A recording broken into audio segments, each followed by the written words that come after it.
बारिश। पता नहीं ऐसी क्या बात है इस बारिश में। ये जब भी आती है तो ऐसा लगता है जैसे मैं भी इन बूंदों के साथ बहने लगा हूँ। जब भी बारिश होती है तो मन करता है मैं अपने सारे काम छोड़कर बस बारिश में ही भीगता रहूं। ये सावन का महीना और ये सावन की पहली बरसात, ऐसा लगता है जैसे मुझे किसी से पहली नज़र का प्यार हो गया हो। जब बारिश आती है तो ऐसा लगता है जैसे किसी ने मेरी खामोशी को पढ़ लिया हो। जब मैं इसमें भीगता हूँ तो लगता है जैसे मुझे मेरे किसी अनकहे सवाल का जवाब मिल गया हो। ना चाहते हुए भी हर बार मैं इसकी तरफ खिंचा चला जाता हूँ।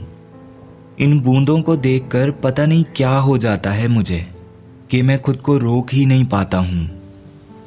पता नहीं मुझे बारिश से इतना प्यार क्यों है, पर जब भी बारिश होती है ना तो मैं इसकी हर एक बूंद को महसूस करने लगता हूँ।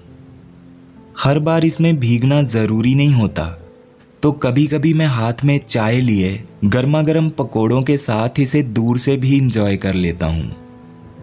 कितना सुकून मिलता है बारिश की आवाज़ से। उस वक्त लगता है जैसे कोई और आवाज़ मेरे लिए ज़रूरी ही नहीं है। अकेले होते हुए भी उस पल अकेलेपन का एहसास नहीं होता। तब ऐसा लगता है जैसे ये बारिश मुझसे बातें कर रही है। मेरे बचपन की पुरानी यादों को जैसे ये मेरे कानों में फुसफुसा रही हो, और कुछ ऐसे पल जिन्हें अपनी लाइफ में बिजी होने की वजह से सही से याद करने का मौका ही नहीं मिलता। पर जब ये बारिश होती है ना तो ऐसा लगता है जैसे ये मुझे उन पलों में वापस ले जा रही हो।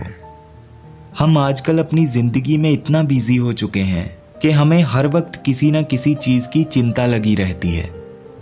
पर क्या तुम्हें वो बचपन के दिन याद हैं जब बारिश आने पे माँ से बचते हुए हम घर से बाहर निकल जाते थे? वो कागज़ की कश्ती याद है तुम्हें? कैसे हम बारिश के पानी में उन कश्तियों को चलाते थे।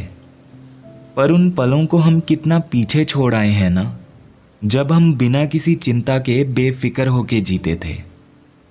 लेकिन ये बारिश आज भी वैसे ही गिरती है। इसे ना तो किसी की फिक्र है और ना ही इस पे कोई बंधन। इसे तो वक्त की भी कोई फिक्र नहीं, ये तो बस बरसना जानती है। इसे फर्क नहीं पड़ता कौन छोटा है कौन बड़ा, ये तो बस सबको भिगोना जानती है।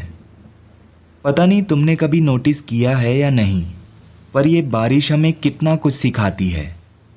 जब बारिश होती है तो गौर से इन बादलों को देखना, ऐसा लगता है जैसे ये रो रहे हों, पर उनके ये आंसू, उनकी ये तकलीफ़ बारिश बनकर पूरी तरह से बिखर जाती है। और ये बादल खुद को उस तकलीफ़ से आज़ाद करके एक बार फिर से आसमान में उड़ने लगते हैं। तो हमें भी इनसे सीखना चाहिए। आखिर हम क्यों अपनी परेशानियों से खुद को निकाल नहीं पाते? क्यों हम जिंदगी के उसी मोड़ पे अटके रहते हैं? तो अगर ये बादल खुद को रोक नहीं पाते तो तुम क्यों खुद को रोकना चाहते हो?